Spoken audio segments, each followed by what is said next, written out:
tropecé de nuevo con la misma piedra. ¿Cuál es el objetivo general de esta masterclass? Que las y los participantes reconozcan la importancia del acompañamiento en el duelo por ruptura amorosa como un proceso de transformación personal y relacional, identificando cómo éste permite romper patrones repetitivos en las relaciones de pareja y abrir la posibilidad de construir vínculos más conscientes, libres y saludables. ¿Cuáles serían algunos de los alcances? Bueno, comprender el duelo por ruptura amorosa como un proceso legítimo que requiere acompañamiento y reflexión. Identificar algunos de los patrones relacionales que tienden a repetirse tras una ruptura no elaborada. Valorar el acompañamiento como herramienta para resignificar la experiencia y evitar la repetición de errores en nuevas relaciones. Aplicar un ejercicio práctico de autoobservación y reflexión que sensibilice para la construcción de relaciones más conscientes. Muy bien, vamos a empezar con lo primero. ¿Qué es el duelo? ¿Qué sabemos del duelo? Es muy importante porque normalmente tenemos el duelo relacionado con la pérdida de una persona, pero el duelo es la pérdida de una situación, circunstancia, objeto, persona que tiene un vínculo afectivo con nosotros. ¿Qué sabemos del duelo? Platíquenme. Alguien levante la mano y compártanos qué sabe, qué es el duelo. Ok, Luis, bienvenido. Jimena, bienvenida. ¿Quién quiere participar? Recuerden que es importante participar porque si no estamos como los niños de la escuela, ¿entendieron todo? Sí, sí lo entendimos. Y después, ¡zas! ¿Qué tal? Bienvenida, Lilian, qué gusto saludarte. Gracias por estar aquí. Entonces, es importante que quede claro que el duelo es una pérdida que no necesariamente tiene que ver con una persona, puede ser una situación, una circunstancia, un objeto, y a veces no le damos la importancia que esto tiene. El duelo es un proceso humano universal. Todos hemos sufrido duelos, aunque muchas veces no estamos conscientes de ello, que surge ante la pérdida de algo significativo. Una persona, un vínculo, un proyecto, una etapa de vida. No es una enfermedad y una debilidad. Esto es bien importante porque creemos que es una debilidad, que tenemos que ser fuertes, que tenemos que asumir la pérdida. Y la realidad es una respuesta legítima y muy necesaria, que nos permite elaborar la ausencia, resignificar la experiencia y abrirnos a nuevas formas de estar en el mundo. El duelo es un proceso adaptativo. El duelo es un golpe de realidad, porque en ese momento nos lleva a un encontronazo de realidad de qué estoy haciendo, qué hice y qué voy a hacer después. En el duelo hay tres pérdidas: el presente, el pasado y el futuro. Imagínense como un péndulo. Hoy pierdo un ser amado, por ejemplo. Claro que me duele y entro en shock, y ahorita vamos a ver muy a grosso modo, más bien grosso modo, lo que es el duelo, el proceso. Pero lo importante es, viene ese golpe, estoy en shock, pero así como articuladamente y de manera instantánea, empiezo a recorrer el pasado. ¿Cómo fue mi relación, hablando de de una pérdida con una persona? ¿Cómo fue mi relación? Y hablando de una pérdida de muerte, porque hay diferentes pérdidas, como se los dije. Y entonces voy al pasado. Y ahí viene una segunda pérdida. porque me doy cuenta que a lo mejor no solucioné problemas con esa persona, que mi egoísmo, que mi falta de empatía, mi falta de sensibilidad no me permitió. O bien yo no cumplí cabalmente lo que tenía que cumplir con esa persona. Ahí está el segundo golpe. Y el tercero es el futuro. ¿Cómo voy a vivir con esa culpa? ¿Cómo la proceso? Por eso cuando de pronto la gente siente culpa, nosotros no comprendemos y nos es muy fácil, y lo pongo así, entre comillas, consolar, pero no nos han enseñado a consolar, porque como no tenemos este contexto de una visión periférica, una metaconciencia de las cosas, del por qué un duelo es un golpe de realidad, porque inmediatamente me lleva al pasado y me lleva al futuro. Son tres golpes. Y obviamente es muy complicado porque no nos gusta hablar de la muerte. Pero la muerte nos obliga a hablar de la vida y de cómo construimos la vida. Repito nuevamente, en esta ocasión no nos enfocaremos al duelo en general, pero sí es importante que una referente muy importante, valga el pleonasmo ahí, de un modelo de Elizabeth Kubler-Ross, donde ella identifica 5 etapas del duelo. La negación, que es el rechazo, la incredulidad, está uno en shock. O sea, no puedo creer que esa situación, esa circunstancia, esa persona ya no esté. O sea, no, no, no, no, no. Y luego viene la otra etapa, el enojo, la ira, el resentimiento. Y saben que esta parte es fundamental, porque ahí llega un choque en contra de las creencias que tenemos. Mucha gente que profesa una religión, cualquiera que ésta sea, empieza a dudar y se enoja. Yo recuerdo, por ejemplo, un caso hace ya algunos años de la madre de una de mis alumnas, Iré casada bien, con su esposo, duelo, modelo. donde los micrófonos, Enrique, por favor. Entonces, justo 70 años casada. Imagínense que se casó siendo una niña, obviamente el esposo falleció ya muy mayor y estaba enojada con Dios.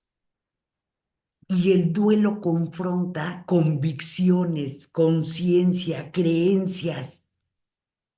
Y si estas convicciones, estas creencias no son firmes, la ira a veces no se puede contener. Y ahí es el primer punto de quiebre, porque primero entro en shock y después entro en ira. Pero es una ira en contra de mis propias creencias, cualquiera que ésta sea. Por eso les hablo que es un golpe de realidad, porque confronta. Ah, ¿de veras crees que se van a ir al cielo, que van a ir al nirvana, que van a ir a tal lado? Si eso es lo que crees, ¿por qué sufres?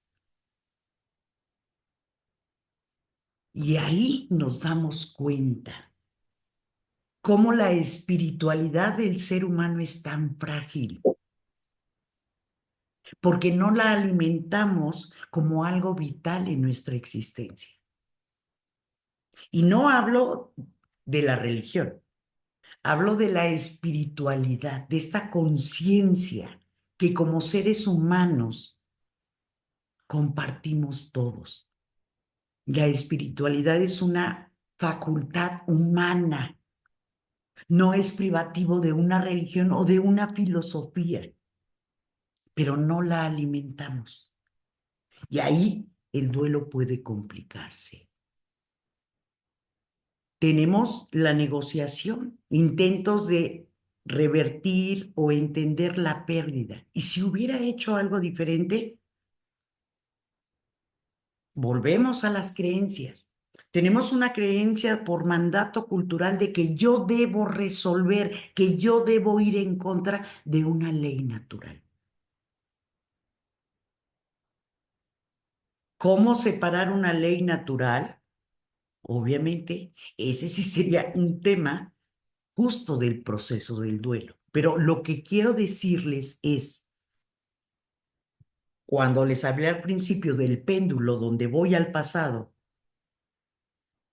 es que yo hubiera hecho esto, hubiera hecho lo otro, no hubiera hecho esto, le hubiera dicho esto, porque vivimos mucho en reacción, poco en conciencia. Y ahí es donde tenemos esta confrontación. ¿Y si hubiera? Y aunque todo mundo hablamos de el hubiera no existe, en ese momento es algo que juega mucho. Es que, ¿y si hubiera?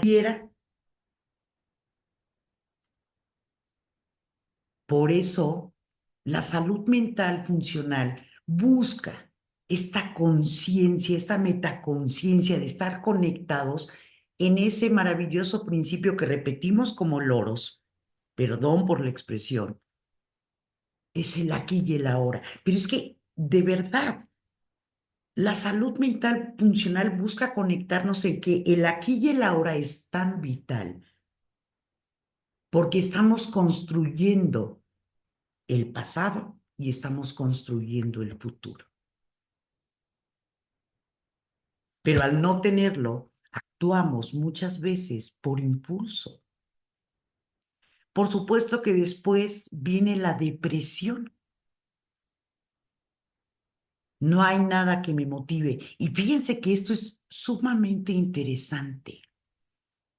La salud mental funcional te dice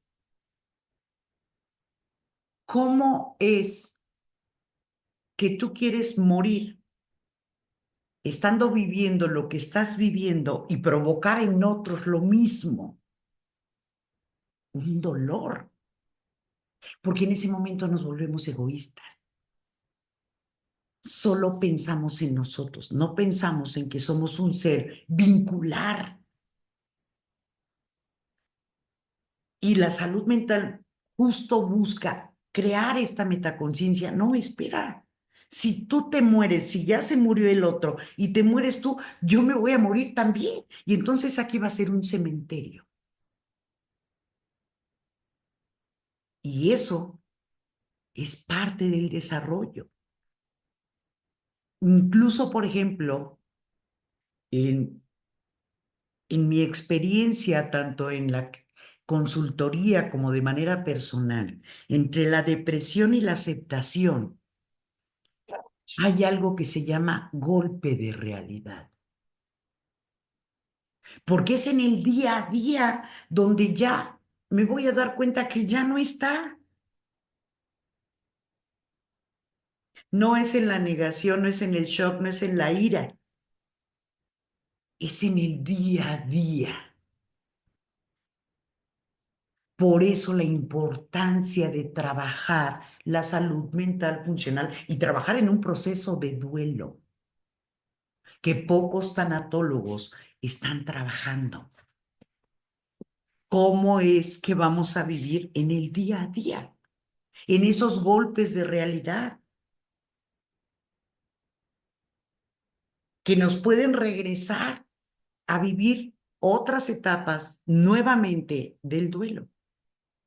Y bueno, llega la quinta etapa, de acuerdo al modelo de Kübler-Ross, el reconocimiento de la pérdida y apertura a nuevos significados. Estoy en paz. Y fíjense algo muy importante. No es nuevos significados solamente. Es resignificar, porque tenemos que aprender a amar de otra manera, porque tenemos que aprender a vivir de otra manera, porque tenemos que trascender de otra manera. porque nosotros amamos mucho presencias, pero poco esencias. Y eso es parte importante del por qué manejar un duelo de cualquier tipo es fundamental. Pero bueno, ese no es el tema principal. ¿Qué diferencia habrá del duelo amoroso a la pérdida de una situación, circunstancia, la pérdida de una persona? ¿Por qué lo hace diferente? Y es al duelo que menos caso le hacemos y es de los más importantes en nuestra vida. Porque somos buenos para dar consejos, somos buenos para decir échale ganas, está en el cielo, tú no te preocupes. Pero ¿y el duelo de pareja? ¿Cómo se consuela? Cuando la persona se siente traicionada, abandonada, devastada, descontrolada. ¿Por qué el duelo de pareja es diferente? El duelo de pareja es diferente porque nos lleva a repetir patrones. Siempre decimos, ahora sí que tropecé de nuevo con la misma piedra, porque no le damos la importancia de trabajar el duelo de pareja. El duelo de pareja es mucho más complicado de lo que creen, pero hay razones para ello. Y esta noche lo vamos a aprender juntos y juntas para sensibilizarnos del por qué no podemos encontrar una pareja, el por qué siempre me toca la pancha o el filogonio, porque hay una razón de ser. Pero como tenemos un prejuicio sobre la salud mental, no, pues yo qué voy a necesitar, deja que el tiempo lo cura todo. Sí, pero imagínense que el tiempo en una herida va a dejarme una cicatriz y obviamente no va a ser una cicatriz de cirujano plástico, va a quedar toda llena de bolas, horrible, que va a deformarme. Dice Lilian, uy, a mí me costó casi 2 años trabajar ese duelo. Sí, efectivamente, Lilian. Y qué bueno que lo hiciste. Pero todavía hay más cosas que hay que, y me encanta porque no todas las personas lo hacen. Creemos que el tiempo lo cura todo. Pero ya cuando nos metemos al duelo por pareja, ya llevamos como 5 parejas y ya traemos el corazón, bueno, traemos el cuerpo lleno de cicatrices. Y la idea de esta clase es sensibilizarlos porque es mucho más profundo. ¿Por qué el duelo de pareja es diferente? El duelo de pareja es diferente porque la pareja es el espejo que nos lleva al origen de nuestra vida, a mis más primitivas experiencias, conscientes o inconscientes. Me saca mis temores, mis deseos, mis anhelos, mis represiones, mis vacíos.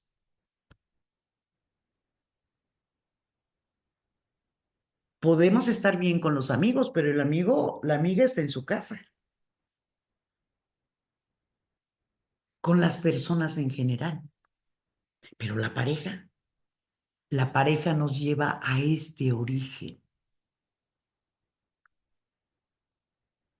El duelo amoroso, y esto es muy importante que lo comprendan, no es solamente por la pérdida de la relación, es mucho más profundo.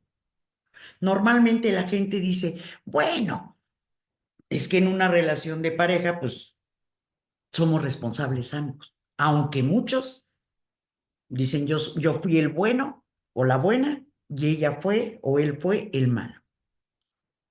Dice Luz Hernández, buenas noches, a mí más de 7 años pensé que nunca terminaría el duelo amoroso. Así es, Luz. Y qué bueno que también como Lilian lo estás haciendo, o ya lo hiciste, mejor dicho. Y fíjense, en este punto es vital.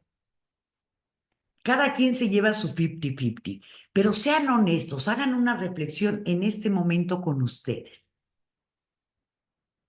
¿Cuántas veces de esa relación de pareja es que él me engañó, ella me engañó, ahora sí que él me mintió y me dijo que me amaba y no era verdad? Pero, ¿y quién lo escogió o quién la escogió? Porque hay algo que no nos enseñan. Y aguas, porque muchos terapeutas tampoco lo saben, porque te tratan en el duelo del rompimiento de pareja o como la víctima o como el victimario, no como el corresponsable. No es que él me pegaba, él me engañó, él me hizo, me decía botija verde. Y miren que botija verde es el peor insulto de todo el universo. Pero ¿y quién lo escogió? Y hay una palabra que no nos enseñan, que se llama corresponsabilidad. Cuando nosotros aprendemos en salud mental funcional a ser corresponsables, podemos resolver, pero no solo resolver, podemos ser personas en equilibrio funcionalmente. ¿Qué es botija verde? Dice Nacho. Imagínate, Nacho, una palabra que para ti sea el insulto más horrible del mundo. Para mí no es una palabra, es botija verde. Y dense cuenta de esto. Cuando llegamos, y vuelvo, a consolar a la amiga, al amigo que la dejaron, que lo dejaron. No, amiga, no te merecía. No, amigo, no te merecía. Dice Nora, he pensado que he superado al ex, pero me llama la atención que lo sigo soñando con frecuencia. Uy, Nora, te espero en mi consultorio.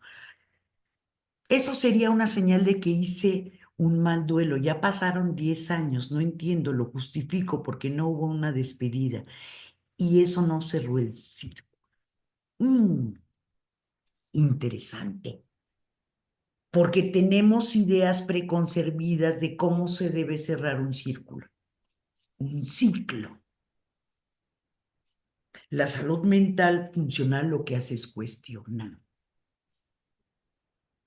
La salud mental lo que busca es integrar la realidad de la vida práctica y cotidiana y empezar a cuestionar los viejos discursos. Sé buena y verás que te encontrarás un buen hombre. ¿Y qué tal que te toca el peorcito? Trátala bien y ella te toca una hija descarada. También, porque también a ellos les va mal con ciertas mujeres, no solo a las mujeres, también a ellos. Y obviamente que nosotros pensamos en ese duelo. Fíjense, y esto se los digo por experiencia. Normalmente el duelo se centra en la relación, en el duelo de la relación. ¿Por qué no lo terminamos de arreglar o de superar, querida Nora? Porque el duelo de pareja implica, ¿y qué hay de mi duelo personal? ¿Qué hay de lo que yo hice conmigo o lo que no hice conmigo? Yo soy responsable de mí. Si es cierto, el otro me trató mal, la otra me trató mal. Pero yo, ¿en qué momento no me autocuidé? ¿En qué momento permití? Y ese duelo no se toca generalmente en los duelos de pareja. Dice Nacho, muchas, no se vive el duelo para evitar el dolor. Es cierto, Nacho, pero el dolor en estos casos es liberación. Dice Claudia, han pasado 6 meses, ya no pienso tanto en mi ex, ahora tengo miedo de ya no volver a enamorarme, tengo miedo de ser una mala persona. Justo, justo, me acabas de dar, Claudia, justamente el sustento de esto que les estoy diciendo. ¿Por qué? Porque el duelo de pareja es tan profundo que sí, yo voy a trabajar mi 50%, porque tanto peca el que mata la vaca como el que le agarra la pata. Pero ¿y qué hay de mi propio duelo? De mi autocuidado. ¿Qué hay de esa responsabilidad conmigo mismo? Y generalmente se trabaja el duelo con la persona, pero no conmigo mismo. Y el duelo no es del 50%, es del 150%. ¿Vas a trabajar la relación? Sí, pero también tienes que trabajar contigo, porque hay un duelo, porque esto que acabas de decir, que es vital, Claudia.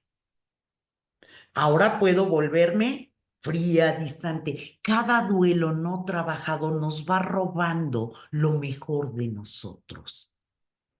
Porque como no quiero volver a sufrir, entonces ya no soy espontánea, ya no soy detallista, ya no me entrego, porque qué tal y me toca el filogonio otra vez. Y aquí viene esa gran pregunta. ¿Son patrones de pareja o son patrones de origen? Porque estamos centrados otra vez en un pensamiento muy agotado.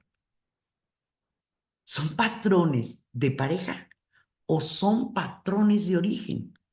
Dice Lilian, claro, porque es más fácil evadir y mirar como siempre hacia afuera que hacia adentro y ser responsables con nosotros mismos. Y es la única manera romper con esos patrones de raíz. Claro. Y aquí se rompe. No es el patrón de pareja, es el patrón de vinculación de origen. El problema de la relación de pareja que fracasa, lo único que hace es fortalecer mis temores, mis necesidades, mis carencias, etcétera. Y por eso voy a seguir tropezando con la misma piedra. Dice Esther, son patrones de origen, es correcto. Aquí se rompe un paradigma. Es que yo soy buena. No, y ahorita vamos a profundizar un poco más en eso. Son patrones de origen. La relación de pareja nos va poniendo capas de cebolla donde vamos perdiendo cada vez quién soy, cómo quiero ser, la confianza, la seguridad, etcétera.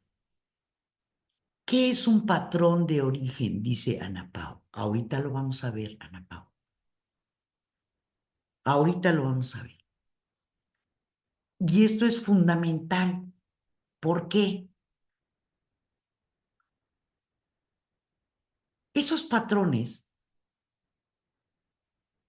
se integran desde la infancia, de manera inconsciente en primera instancia y después de manera consciente, porque a partir de cómo vamos creciendo y vamos internalizando experiencias en los vínculos primarios, vamos a integrar conductas, patrones. Y entonces yo digo, si mi papá era violento, era golpeador, era infiel, pues yo no quiero uno. Sí, esto dice aquí, pero el inconsciente ya va a buscar eso porque se da. Buenas noches. ¿Qué es un patrón de origen? Ok, gracias, Ana Pau. Entonces, muchas veces no entendemos que la forma y el fondo parecen distintos, pero es lo mismo. Si nosotros aprendiéramos tantas cosas, ahorita solo por reforzar un poco el punto, tenemos una idea de que la violencia son gritos, son insultos. Hoy ya sabemos que la violencia tiene muchos vestidos y puede estar en un vestido de yo te protejo, yo te cuido y estoy haciendo un inválido. Y de ahí la importancia de por qué los padres tendríamos que trabajar, bueno, más bien las parejas tendríamos que trabajar antes de ser padres, porque trascendemos en ellos muchas cosas. La violencia psicológica también es el abandono, sí, claro, por supuesto. Pero también la ausencia enseña. A veces es mejor no tener una persona tan dañina cerca para poder evolucionar mejor. Pero como tengo una idea de que mi papá debió haber estado conmigo, pero si tu papá era un hijo descarado, poca ropa, ¿para qué lo querías? Pero el mandato es que tú tenías que, yo tenía que tener a mi papá. ¿Se dan cuenta qué interesante? Qué interesante es empezar a abordar los procesos, las conductas, los comportamientos desde el concepto de salud mental funcional, más allá del diagnóstico clínico. ¿Cómo juega la vida? Eso es lo que tendremos que hacer.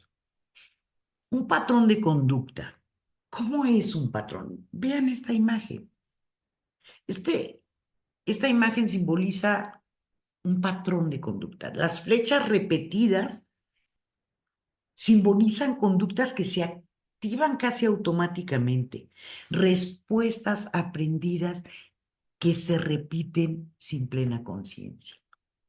El recorrido circular y laberíntico representa cómo los patrones se originan en las experiencias tempranas, la familia y los vínculos primarios. Y fíjense, esto es fundamental, esto se los quiero subrayar.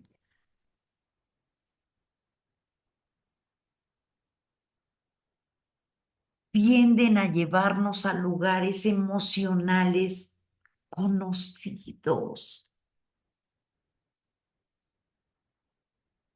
Y ahorita vamos a ver por qué. La ausencia de inicio o final comunica que los patrones no nacen Ay, en la híjole. relación actual, sino que vienen de antes y solo se transforman cuando se hacen conscientes. Es que yo no quiero, sí, aquí, un golpeador, un infiel, un manipulador, pero emocionalmente estoy vibrando en ello. Y lo escojo. No, pero es que no se parecía. Sí, sí se parecía. Solo es que lo hiciste por una elección. Es por eso que se llega a escoger parejas con características similares. Sí, en algunos casos sí, Nacho, en otras son adaptativas y corresponsables. Si yo necesito que me cuiden y el otro tiene el síndrome del Salvador, pues ya la hicimos. Se juntó Pancho con su Rosita. Todos tenemos máscaras, sí, claro. Lo interesante sería, Ana Pau, cómo saber cuál es la máscara y cuál es la mía también, que eso es fundamental, porque el rompimiento de un patrón es romper el patrón, es dejar de reaccionar desde la herida y comenzar a elegir desde la conciencia. Y ahorita vamos a hacer un ejercicio interesante al respecto. Así es, ¿y cómo le hacemos para identificarlo? Ya vamos a saber cómo.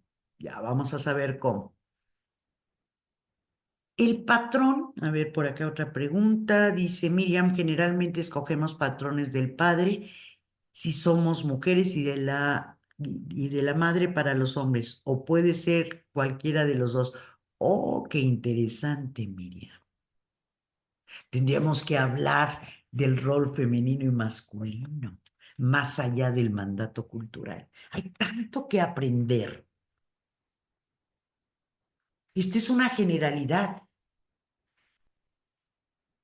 Nosotros trabajamos mucho en la generalidad y el particular requiere ciertas cosas distintas a otro. Pero por supuesto que se puede. Claro que se puede. Pero para eso hay que romper la idea de que la salud mental es para personas que tienen trastornos, que tienen una condición. No, la salud mental funcional es para todos. Es un estilo de vida. Es hablar de la vida, cómo juega la vida, por qué me ha pasado lo que me ha pasado, por qué he hecho lo que he hecho o por qué no he hecho lo que he hecho. Donde quitamos etiquetas. Y fíjense, si empezamos a observar, hay preguntas sobre ¿y cómo lo resuelvo? ¿Por qué no preguntan ¿y cómo aprendo? Aguas, ahí ya hay un patrón. Ahí ya hay un patrón. ¿Cómo lo resuelvo? Pues si no es una receta, es cuestión de aprendizaje. Bien, qué interesante es. Tenemos muy claro que vamos a aprender el patrón femenino y masculino de mamá y papá. ¿Y si no fuera así?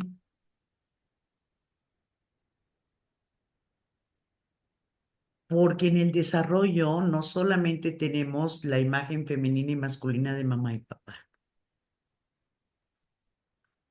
Hay otras cosas que hay que empezar a entender y comprender. Entonces, el patrón, por eso se desvirtúa, porque ¿a quién veo? ¿A mi mamá o a la mujer que es mi mamá? ¿O veo a mi papá o al hombre que es mi padre? Ahí es donde viene todo lo complejo de cómo podemos no estarlo haciendo adecuadamente. Y no que seamos tontos, ni que tengamos un problema, ni mucho menos. Pero ya hoy día se está cuestionando muchas cosas que tradicionalmente funcionaron y está bien, pero ya no. Tenemos neurociencia, tenemos un montón de herramientas diferentes como para poder empezar a cuestionar. Por eso el concepto que nosotros estamos impulsando es salud mental funcional, ni siquiera biopsicosocial, funcional, porque estamos dando un paso adelante. La experiencia de tantos años me ha permitido llegar a esto. Ya les contaremos lo maravilloso de todo esto. Estoy validando mi investigación académicamente y esto es parte de ello. Entonces, romper el patrón no es olvidar el pasado, sino integrarlo para que deje de dirigir nuestro presente. ¿Cuántas veces nos enojamos? Pero si yo ya sabía, es que yo sentía y lo volví a decir. Diría por ahí un personaje, no, lo he volvido a hacer, porque justo el acompañamiento profesional es vital. Rompamos ese paradigma de no estoy loco. Vamos a hacer un pequeño ejercicio. El patrón que se repite. Quiero que me acompañen todos. Se sientan cómodos, relájense. Si quieren cerrar sus ojos, está bien. Si los quieren mantener abiertos, también está bien.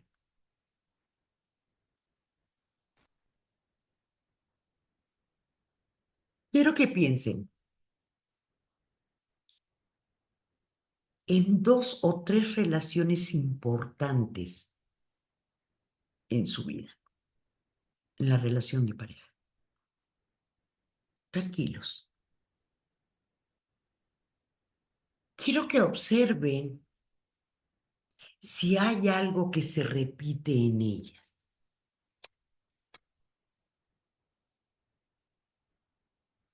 Suavemente. Solo reflexionen y traten de encontrar la coincidencia. Ahora, sin que lo respondan, ¿qué suele pasar al inicio de esa relación?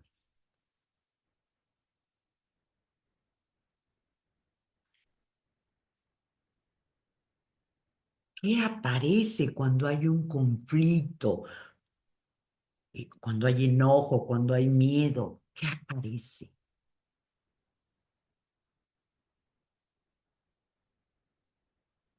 ¿Qué rol suelo tomar? ¿Cuidar? ¿Ceder? ¿Controlar? ¿Callar? ¿Perseguir? ¿Huir?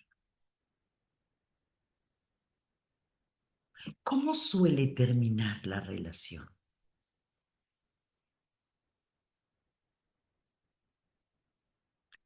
No busquen la historia completa. Quiero que busquen la emoción que se repite, identifíquenla. ¿Cuál es la emoción que se repite?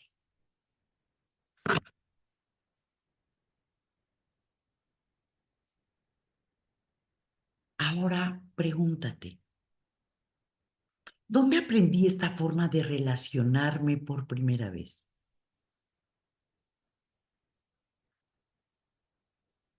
Traten de hacer memoria. Poco hacemos introspección en nosotros con amor, con compasión, con el deseo de reconocernos. Y pregúntense, ¿qué necesitaba entonces para sentirme segura, seguro, visto, vista, amada, amado? ¿Qué necesitaba para sentirme suficiente? Y cuidado, no es para culpar a nadie, es para comprender el origen del patrón, porque no estamos buscando culpables. Estamos buscando encontrar el patrón que se integró en mí de manera inconsciente.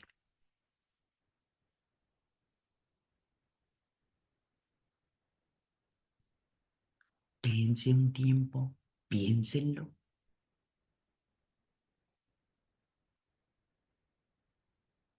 porque cuando reconozco el patrón, aparece la pausa. Y en la pausa, la posibilidad de elegir distinto. Denle una palabra que nombre su patrón. Porque algo que no tenemos y que es poderosísimo es usar el lenguaje, porque el lenguaje da identidad. No nombramos, solo reaccionamos, solo actuamos, pero muchas veces no nombramos.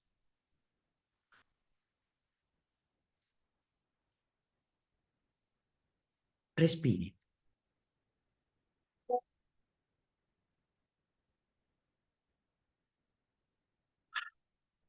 Una vez más, respire. Respiren una vez más. Y estírense, como si se acabaran de despertar. Fluyan, porque hemos conectado un poco con nosotros.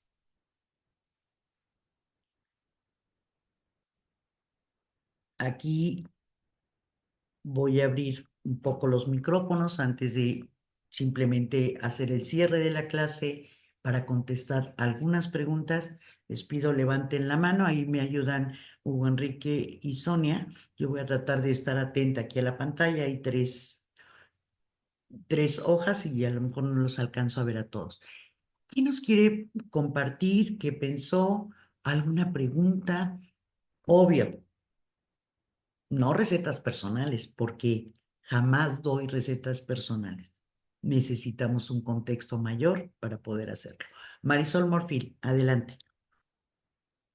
Bueno, yo lo que identifiqué es que en las parejas que he tenido, identifiqué el miedo al abandono. Bien, gracias Marisol. Ya lo vamos a Gracias. trabajar. Claudia, adelante. Yo lo que identifiqué en las parejas que he tenido es a no ser suficiente Ok, y a siempre como querer dar más para convencerlos de que soy suficiente. es correcto, es correcto. ¿Y qué se siente, Claudia? Empezar a darte cuenta y decir, ¿en qué tengo que trabajar? No en las parejas, sino en mí, en la validación. Se ¿Cómo ves? siente raro Claro, y un poco intimidante. O sea, ya sé que tengo que trabajar, pero sí intimida y sí siento un poco de miedo. mi Clau, quiero que en este momento te abraces,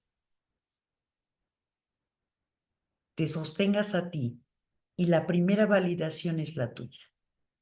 Soy suficiente y sí puedo. Repítelo conmigo. Prende tu micrófono.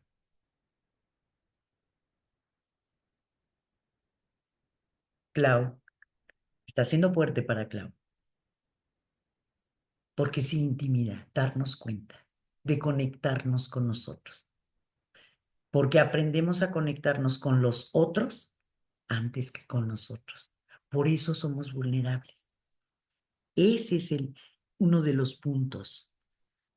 Dice Vanessa, y esas son heridas de infancia que si no se trabajan, no se muere uno se muere repitiendo experiencias y patrones. Sí, es parte de.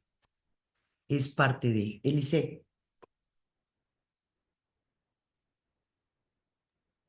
Bueno, yo descubrí que en las relaciones soy muy complaciente y me hago muy dependiente o codependiente. Y lo que tendría que hacer es, o sea, continuar con mi vida, o sea, seguir con no fundirme en la otra persona, sino tener mi propia vida. Me es explico, para no ser codependiente.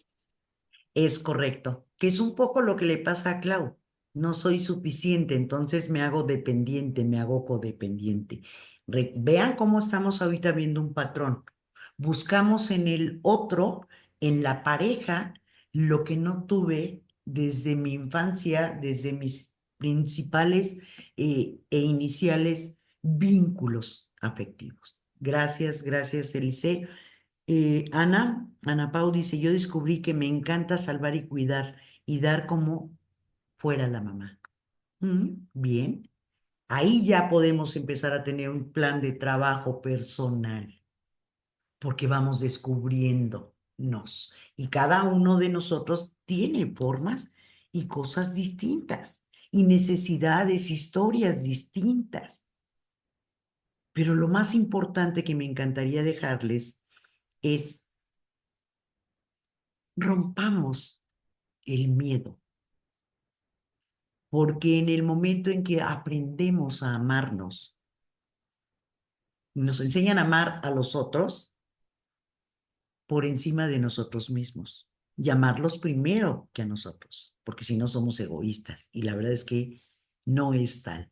Dice Teresa de Ávila, es lo mismo sentir que no soy vista, ser ignorada al miedo del abandono. Estoy un poco confundida. Al final, Tere, qué buena pregunta. Al final, el patrón se va a reducir a algo. cuál es la autopercepción que tengo desde esas experiencias. Y nos llevan a ser invisibles, a no ser suficientes, a ser invalidados, a no ser reconocidos. Todo está directamente relacionado con la identidad que yo construí de manera inconsciente y consciente de acuerdo a las circunstancias de mi vida. Dice Esther, yo doy de más para ser aceptada. Sí, claro. Ahí está nuevamente el patrón del abandono, del no soy suficiente, quiero darte, yo te cuido, yo todo. Vamos encontrando un patrón general, un patrón genérico, que es parte de la salud mental, el cómo es que nos habitamos o no, desde dónde me estoy habitando. ¿Y qué pasaría si empiezo a habitarme de una manera diferente? Habitarme en la realidad y en la objetividad de quién soy. Y recuerden, el quién soy tiene blanco y negro, es luz y sombra. No hay toda luz, no hay toda sombra. Vanessa dice, y uno después con una o varias enfermedades emocionales que somatizamos en lo físico y nada ni nadie merece pongamos en riesgo nuestra salud. Por eso considero importante voltear a ver la causa de nuestro sufrimiento y erradicarlo. Y Vanessa, es que es justo, la gente trabaja en la consecuencia, poco en la causa. Salud mental funcional busca trabajar la causa, no las consecuencias. Ana Pau, debo salvarme a mí misma, debo cuidarme a mí misma, no debo abandonarme, porque no, porque soy suficiente, yo soy, debo dar lo normal, debo ser egoísta. Es algo más que eso, Ana Pau. No es el debo, el tengo, el necesito. Es vivirlo plenamente. Es hacerlo parte de tu esencia. No es el que merezco, porque entonces estaríamos en una postura de, pues como no me lo dieron, me lo doy yo. Y no va por ahí tampoco. Por eso el duelo de pareja es mucho más profundo de lo que creen. Ariana dice, me di cuenta que no supe sobrellevar el duelo. Mi último novio me decía que soy muy fría. Seguramente, Ariana, eso fue a consecuencia de experiencias pasadas, que era esto que les decía, conforme uno no trabaja el duelo de pareja, uno va perdiendo, va guardando. Yo a lo mejor era muy espontánea y como me tocó el filogonio que no me reconocía, que no es, entonces ahora ya no soy detallista. Y me voy guardando esas cosas hermosas de mí. Dice Mónica, yo creo que uno de los miedos es vivir solo, pero debemos tener el valor de saber que no estamos en esta vida para ser felices a los demás. Primero, deben hacer las cosas que a nosotros mismos nos hacen feliz para compartir con los demás. Moni, híjoles, la conciencia de la propia existencia me hace sentir y saber que no estoy solo. Puedo no estar con personas, pero no estoy solo. Y eso es parte de lo que se aprende en salud mental funcional. Cómo habitarnos, cómo tener esta relación. Dice Claudia Rita, ¿por qué ahora que empecé a trabajar mis emociones y el duelo de pareja, algunas veces siento que no me habito como si estuviera fuera de mí? Clau, tendría que tener más contexto, pero un trabajo de duelo en pareja tiene que ser integral porque son dos duelos, recuérdenlo. El duelo de la pareja, pero también el duelo personal. Esa falta de conciencia, de autocuidado. Quizás por eso tienes esta dualidad, porque probablemente se haya estado trabajando el duelo de pareja, pero no el duelo personal en cómo me recupero, cómo me reconstruyo, cómo me renombro, cómo me habito. Va en dos líneas. Porque además el duelo de pareja nos puede llevar a otros duelos de otro tipo, de otras circunstancias. Por eso es de los más complicados. Y bueno, vamos a cerrar diciendo que una ruptura no elaborada alimenta la repetición.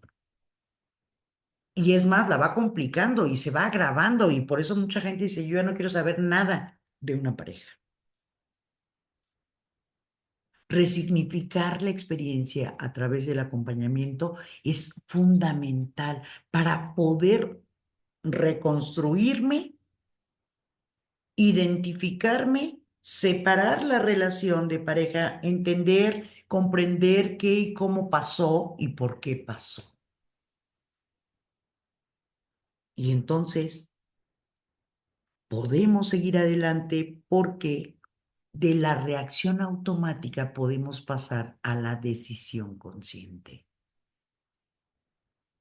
La piedra deja de ser un obstáculo para convertirse en el cimiento del nuevo camino. Dejo de compartir. Estamos ya prácticamente en el tiempo de cerrar la clase, pero podemos darnos unos minutos para contestar. María Rodríguez, nunca he trabajado un duelo y ese es el problema, que se va acumulando emociones. Mi patrón, siento que doy mucho para tener validación. Y fíjate, María, es bien importante. El no trabajar un duelo, el no trabajar nuestra salud mental, nos va devaluando, nos va minando nuestra fuerza interior, nos va minando la seguridad y la confianza, porque ya no confío en mí. Y hay algo que la gente desconoce mucho. Nuestra capacidad de resiliencia está en función de algo que se llama fuerza yoica. Ahí reside la resiliencia, esa capacidad de enfrentarse. Y se va minando, porque ya no confío en mí. Y a lo mejor no me voy a meter en una relación, pero voy a dejar de vivir.